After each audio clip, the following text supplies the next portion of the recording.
Up next on the Parth and Pratham show.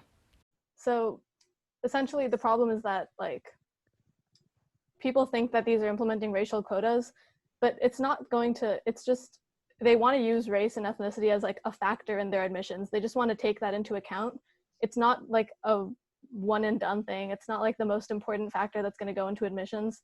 It's just another way that they want to really take into account the context of a student's education, and the way that people are misconstruing that, sometimes on purpose, sometimes just because they're uninformed, is really sometimes offensive to the Black community especially, but also it's just disappointing to see that people really, a lot of the opponents of this bill just really don't understand it.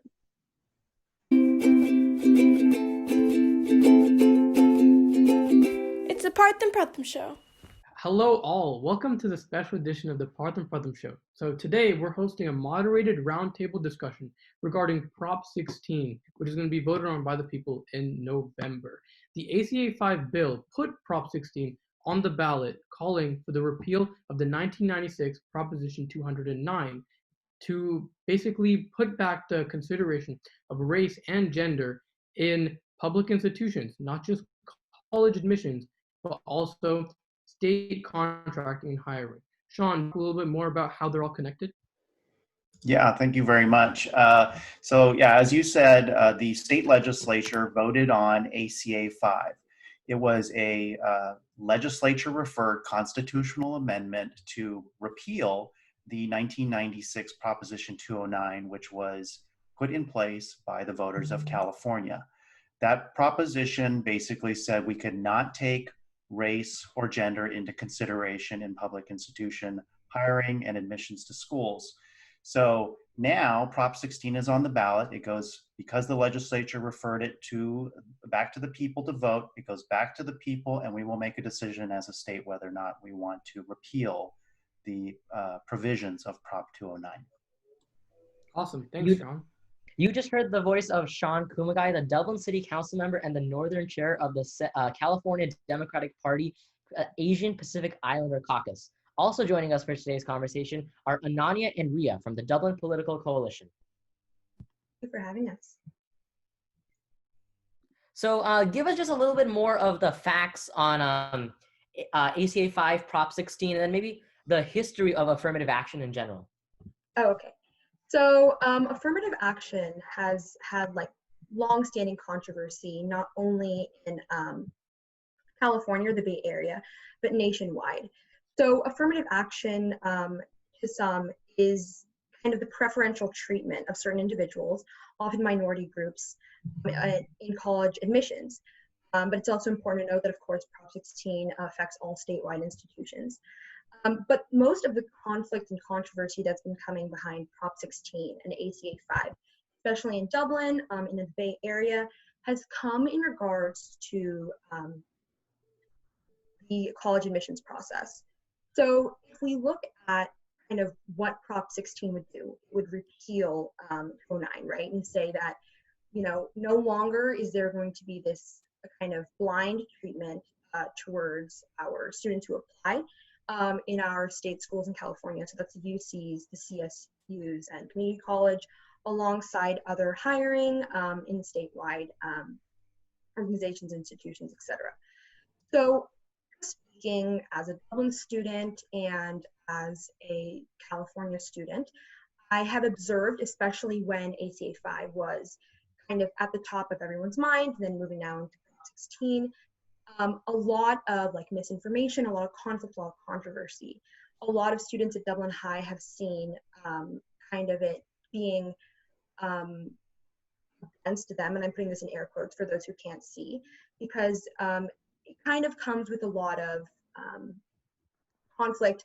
Certain communities, often Asian communities, who do consider themselves communities of color, see it as they're being actively discriminated against, which, once again, some people see it that way, whereas other groups see it as the necessary policy decision to kind of uplift communities that have been historically discriminated against and oppressed and not given those same opportunities.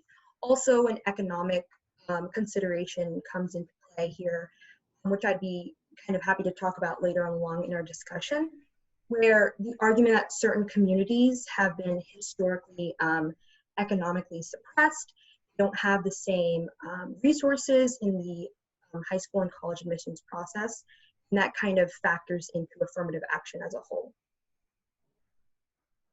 Okay, awesome. So you talked more a little bit about the controversy surrounding Prop 16, right? And then also prior to ACA 5, right? So you talked about specifically in Dublin. So what movements in specific are you talking about, and how do they affect people in Dublin itself? Right. So I'm not sure if our listeners or maybe people in this conversation have heard about the kind of Instagram group or account called Asian Students at Risk, once named Asian Students Matter. They essentially posted about how this ACA 5 and now Prop 16 is going to put a quota on Asian students, limit them from being able to attend UCs, essentially kind of causing fear and hysteria amongst students. Also, there was the argument that using the name Asian Students at Risk, and sorry, before that, Asian Students Matter was kind of a way to value or take away from Black Lives Matter, the Black Lives Matter movement. So that was certainly one big group. But on the other hand, I know Dublin High has a large and loud voice of students who are very passionate about social justice. So we've certainly seen a lot of students step up and say, and talk about actually how they completely disagreed with the account, kind of talking about how these policies are required for us to undo generational disadvantages against certain minority communities. And talking about kind of how Dublin, I mean, obviously we have a large population of Asian students, but maybe our Black community or our Latino community is not as represented, and we need to speak up and stand up for them and not allow them to be kind of disrespected. Because I do know that a lot of students, especially the more upset ones with ACA 5 and Prop 16, certainly may have been speaking disrespectfully, which is obviously not something we would ever advocate, which is another reason that, yeah, education is needed.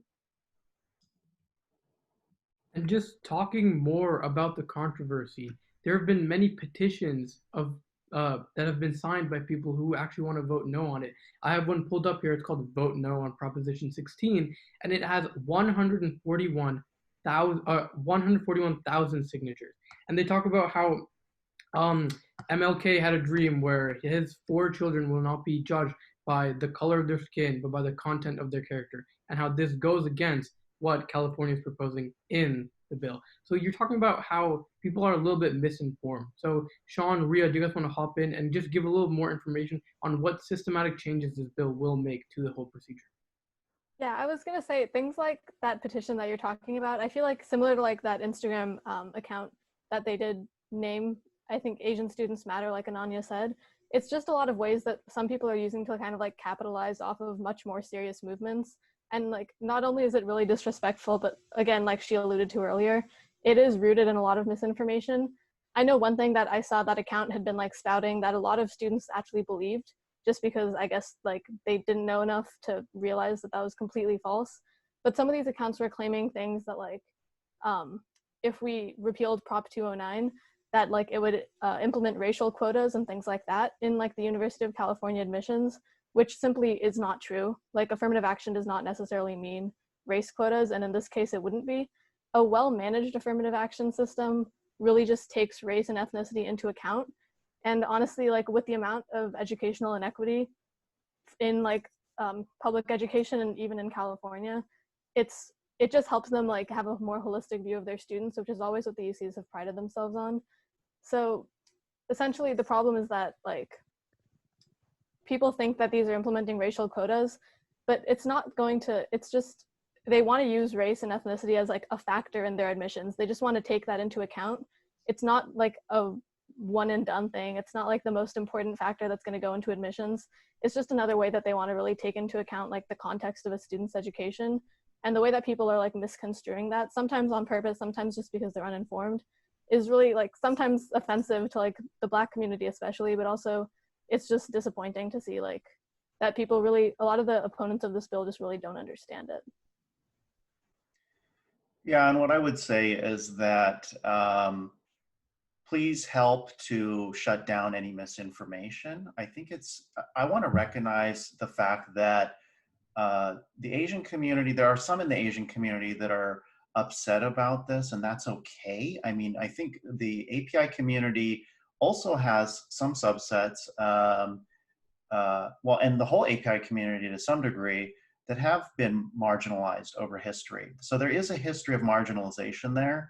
And so I understand the sensitivity to this topic, but there is no such thing as racial quota. That was struck down in 1978 in a case called University of California versus Bakke. And they stated that quotas went too far in establishing what's known as a system of strict scrutiny. So there's no way that quotas are going to come back. I mean, that's been determined for a long time. That's well established being unconstitutional. There are 42 other states that are practicing some form of affirmative action programs in their state programming and public education and employment. So there's a lot of case law, there's a lot of history about affirmative action programs that work, that are working. There's lots of data that shows that agencies, organizations that apply these types of policies have success and that it benefits the API community. So I think I think this is being used as a wedge issue, and a lot in the API community are kind of biting into this fallacy that it's somehow pitted against them. And it's not. And it's not unconstitutional. Otherwise, it would have been challenged in those other 42 states. There is a limit to what we can do with affirmative action programs. And, you know, that will be likely worked out over time. Okay, you said there were 42 other states implementing a form of this. What specific policies, if maybe we can go behind the proposition, what specific policies is the state of California taking? What have they been inspired by from other states? Well, it's a good question. And I think, you know, I think the state as a whole, if this passes, the state as a whole and all of the agencies and organizations that are subsumed under it will have to decide how to best implement affirmative action programs. What I will say is that it will look probably very similar to what's already in place. You know, I know that a lot of parents and a lot of students are concerned about admissions policies, right? Well, the UC system already has something called comprehensive review. So this idea, it's kind of a false narrative to say, oh, we just want it to be based off of GPA and test scores, which, by the way, are probably two of the most unfair ways to judge a person, right? That's just not the way that it's done anymore, right? Schools are not just looking at a GPA and a test score. They're looking at the whole student within the context of their learning and living experience. That's called comprehensive review. Race and gender would be one small factor in that overall consideration if they started to introduce that into the formula. So, you know, a lot of it is also programs for outreach and for understanding, you know, collecting data about where we stand within our various agencies in terms of employment rates and access to education, and finding ways to promote access to those opportunities within certain communities that are underrepresented. Yeah, and I would also love to add to this, especially when Councilmember Kumagai talked about, you know, GPA and test scores, especially with test scores. So I'm sure a lot of students reading, watching this, are familiar with College Board, standardized testing, and the like. And obviously, College Board, though a nonprofit organization, makes millions off of their students, right? The CEO of the organization has been known to make a 7-figure salary. So obviously, financial resources are a large part of someone's performance when it comes to standardized testing. Not just in the actual test itself, paying the fees for the test. So, you know, we do have fee waivers. It costs money. fee waivers. All right, let's try that again. So while they do have fee waivers, being able to pay for prep programs, books, being able to know that there's a parent who's going to drive you to the testing center every day. These are not like sure things for every student. And this all factors into college admissions process. And I think a lot of students or people that maybe have a very strong opposition to affirmative action might not realize that in the bigger picture of college admissions, there are people that have active difficulty just getting to the same level, having the same resources as them. And there is the argument, I guess there's two arguments that can kind of put to the side, which is one, that affirmative action kind of deals with this issue all the way at the top. And by what I mean by that is that if we have discrimination or inequity all the way through K through 12 schooling, and affirmative action kind of addresses that at the end. So why can't we have, greater programs for the K through 12 students? And while obviously like someone can understand that from a theoretical standpoint, like execution, funding, those are all quite difficult to find. And people have been trying these policies for years and years. And obviously it's easier said than done. And then the second argument that's used, I believe, is that if we do affirmative action, we are going to be letting in students that are, woefully unprepared for the institution. And I believe that whether or not you believe either of these two arguments, there's ways to address that argument without spreading misinformation, as Councilmember Kumagai said, but also without being flatly disrespectful and being inconsiderate of kind of lives and difficulties that other communities or other people, other students face. These are your peers, right? And like going back to what we talked about with, these Instagram accounts and the student kind of uproar that happened when ACA 5 first made headlines, was a lot of students in their sudden, anger or upsetness, and like Councilmember Kumagai said, may be justified, but to just spew either vitriol or be unable to understand what, greater socioeconomic factors at play, I feel like that is far more inexcusable. And that's something we should be actively working towards fixing. And I agree with that. Just looking at the petition and a couple of things they listed on there, the last thing that I read on there, it said that the bill that was proposed is unconstitutional, which, as Councilmember Kumagai talked about, is just flat out false. And so a lot of the misinformation and the things that people say when they are in a state of anger is what is causing so much commotion around the bill. Because once you take the time to go in and actually understand the parts of it, you can see that it isn't that big of a deal that will affect every single person in some huge, massive way.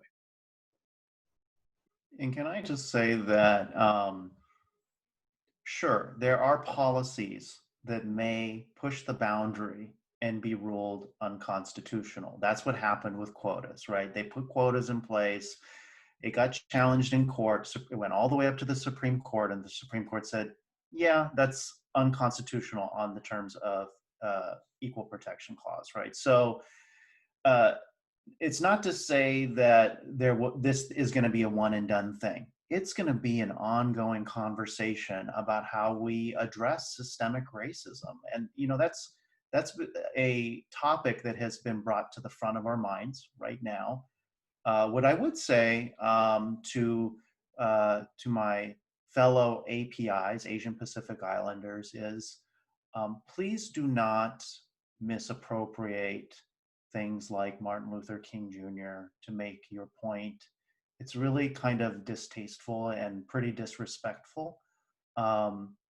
You can talk about the merits of this policy without doing that. And I'm pretty confident that if MLK Jr. were still alive, he'd be a proponent of Prop 16. I'm just saying. I think it's also worth pointing out, I know a lot of people have commented on this already. A lot of proponents of Prop 16 point this out, but a lot of Asian Pacific Islanders, they feel like it's gonna discriminate against their entire community, which of course, as we've all been saying, blatantly untrue. But also in a lot of ways, even representation in the Asian community can be improved dramatically through affirmative action. Marginalized groups like Southeast Asians especially are mentioned a lot in these conversations. They often get left at the sidelines, and affirmative action does help all racial minorities, not just African Americans and the Hispanics and Latinos. So I feel like that's also a misconception that not everyone in the Asian American community always knows about or talks about. And let's not forget that gender is also part of this discussion. And we are, falling behind in creating opportunities for women-owned businesses. And the wonderful thing about women-owned businesses is they tend to hire more women. So it's got a compounding effect on how it uplifts and raises women into positions of economic status.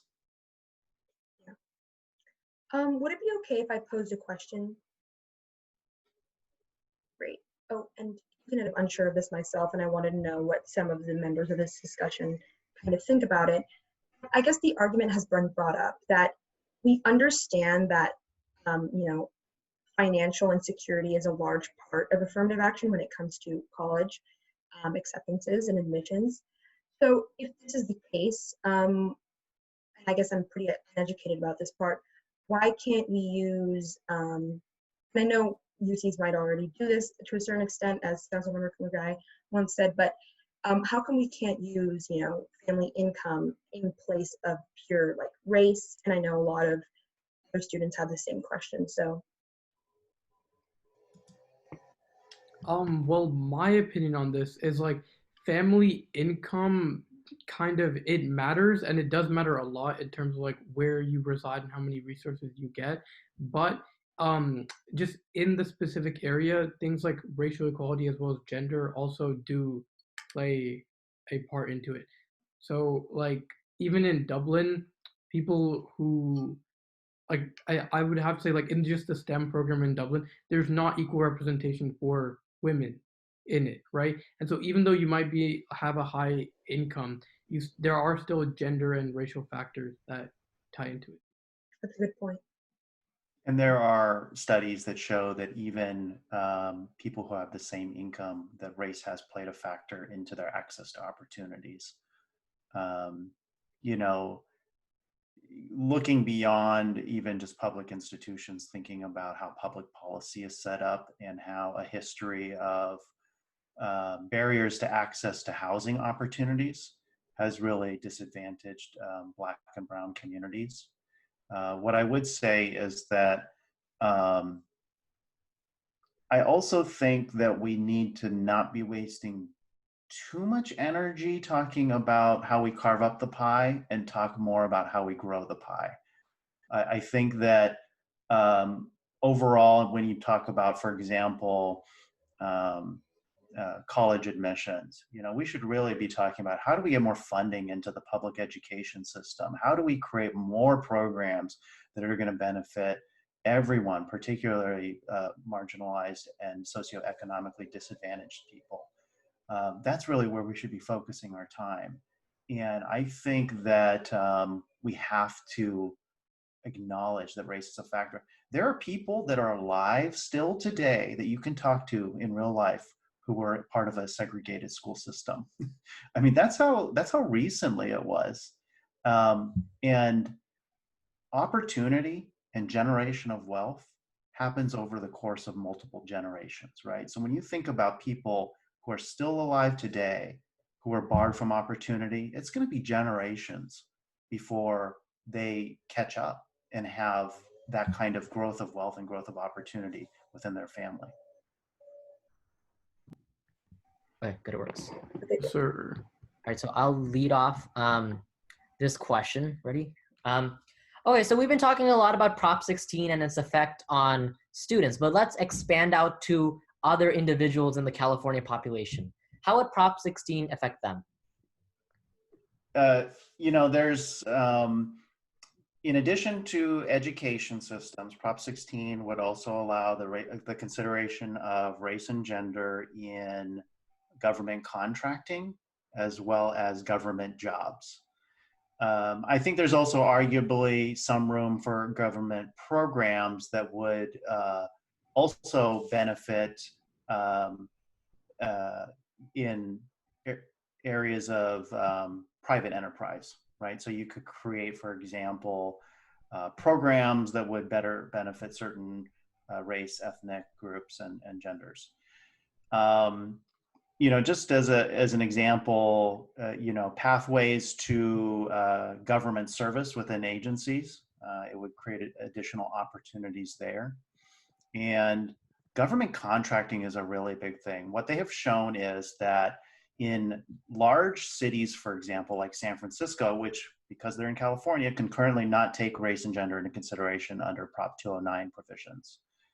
When they compare them to different cities of similar size, such as Atlanta and Chicago, that have these types of affirmative action programs, they have found that Asian Americans are disproportionately disadvantaged in these settings.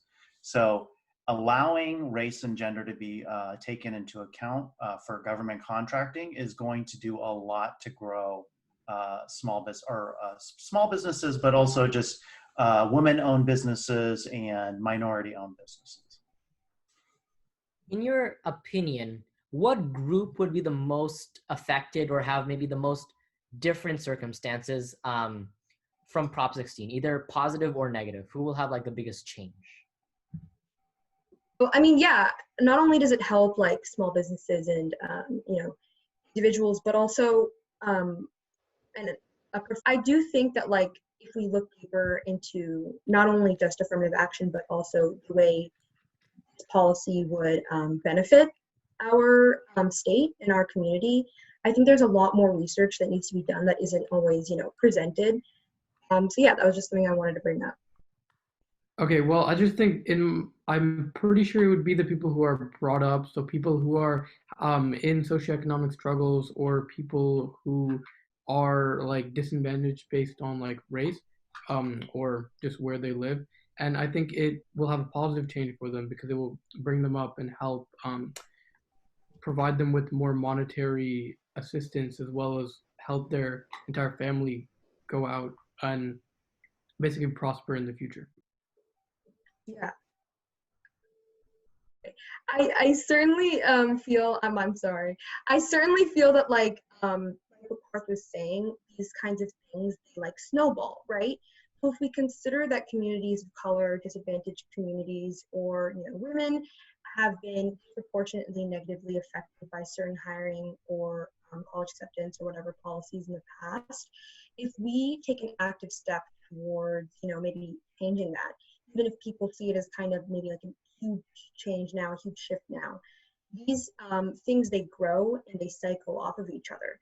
So as we get more Black and Brown communities access to these jobs and hiring and these UC degrees or CSU degrees, and their families and future generations will be able to benefit from this. And I think that's an active part of how we kind of address generational disadvantages or socioeconomic oppression. This is a large part of how it's done. And I guess this is kind of the bigger picture, right? So if we think maybe a little less from how is this going to affect me and more is how is this going to affect our communities in the future, and make it so that future children won't have to, face the same route that maybe 100 years ago or maybe 50 years ago or 20 years ago did. And certainly I feel like that's a big part of it. And I would say just simply, who does it help? It helps, it's going to help who it's designed to help, and that's women and minorities, people of color. It's not, we're not establishing policy though here. So it's going to be an ongoing conversation about, one, how do we collect the data about how people are affected by race and gender? What kind of ideas can we come up with to offset that effect? Here's a good example, and I want to caution too, we're not just talking about socioeconomic disadvantagement. We're also just talking about people are being judged by their gender or their race, and that's barring them from opportunity. Take boardrooms, for example. I mean, there are plenty of qualified women who have gone to Ivy League schools, who've done everything, but yet when we look at boardrooms, they're still underrepresented. Right? So how do we put programs in place? How do we put requirements in place so that we get equitable representation throughout these opportunities? It's, again, even if you're Black or brown, even if you come from maybe a place of economic privilege, you're still going to be disadvantaged based off of your color of skin until we get better at that as a society. Yeah, I actually really appreciate Councilmember Kumagai saying that, because just speaking like anecdotally here, like as obviously like a female girl, someone who is active in politics and actively getting involved, forming starting meetings, starting events, organizations, programs, and obviously like I founded the DPC. I have noticed that there is a certain, especially like for women in politics and girls in politics, especially in Dublin, we are a very like STEM focused area, but there is a certain kind of, I don't know, me and Ria are the only two that I know that are kind of really active in politics. A lot of events that we run, debates, programs that are specifically politics and not social justice are surrounded by, men, males, boys, guys. So I do think that like that's a very valuable thing, because I do think I was, speaking about like, this economic disadvantage, but he's right. Like these are things that are just inherently in each person that we are kind of discriminated against, whether that be overtly or not. I think yeah, that's a really important part. And Councilmember Kumagai has done a really good job this entire conversation of being able to make sure that is stressing more than the race side of it, is also stressing the gender side of it. And that's something that I think goes forgotten. Right. So what are the next steps for this proposition? What is in the hands of the public now that they have to do with the proposition? Obviously just to vote. I'm gonna kind of promote the DPC's event. Me and Ria are on September 9th at 6 p.m. Doing a virtual event where we go through every single proposition of the 12 that California voters can vote on. It's open to Dublin High School students and general community, Tri-Valley, Bay Area. So we would love to see people come. We're going to talk about each one in depth, the prevailing arguments, those for and against, and we will be taking audience questions and comments. So I think a big part of this is like what we've been saying this entire conversation, is just educating ourselves and making sure that A, misinformation is dispelled, and B, that we take an active part in our democracy and we vote. So yeah. And where can people find your virtual event? Is there a link? Right. So on our website, Dublin Political Coalition.org, we will have a page dedicated for it, and I'm sure I will help Parth and Pratham maybe link it in the description of this episode. Yeah, and on top of just voting, as Ananya and we stressed in the past, there's a lot of misinformation going on right now. So educating yourself on the topics, taking the time to go online, do some research, see what's going on, what is politicized, what is not, what is the fact, what is fiction. Just making sure you go out there, do your own research, and then make your own informed opinions. And what I would say is, thank you to you guys for engaging on this topic. Thanks for putting together that event where you're going to go through the propositions. I look forward to coming and hearing the arguments for and against each. I went 2 years ago, and it was very informative for me. Have conversations with your friends and all of you with your parents as you go to make a decision about this very important topic. I think Prop 16, it's time for us to overturn Prop 209, and so voting yes on Prop 16. But I understand, this is a very complicated and sometimes emotionally charged topic. So be respectful with one another, talk about the facts, and be inquisitive and learn as much as you can about it. But let's keep having the conversation. Do you guys have any final thoughts you would like to add to our audience listening about anything we've discussed today? Any final thoughts? Whether you stand for or against, or you're not sure, if you guys want more information, it's available for you. Not only are reading events, but you know, a quick Google search, kind of just what everyone's already said. Yeah, we hope to make, I know, Dublin a little bit more politically active in 2020 this fall, and we hope to see, I don't know, people taking more of an involvement and an interest in the policy and the decisions that affect them. So Awesome. We had a great time. Good episode, everyone. Thank you for coming on. Thank you for having us.